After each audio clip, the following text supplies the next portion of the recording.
मैं ऐसे ही एक दिन और रील देख रहा था तो मैंने ये देखा और सुना कि हमारे इंडस्ट्री में एक है जिनका एक गाना इंटरनेशनल है। अब मैं बोल रहा हूं कि हमारी इंडस्ट्री में ऐसे एक कलाकार हैं, ऐसे एक व्यक्ति हैं जिनका मुझे लगता है कि 4000 गाना इंटरनेशनल है। मुझे लगता है कि पवन सिर्फ गांव में बसता है ना?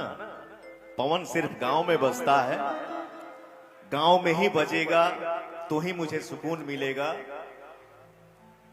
आशीर्वाद आपका कहां पहुंचा दे इसकी कोई गारंटी नहीं है, उसकी कोई लिमिट नहीं है। आपका आशीर्वाद कहीं भी पहुंचा सकता है, लेकिन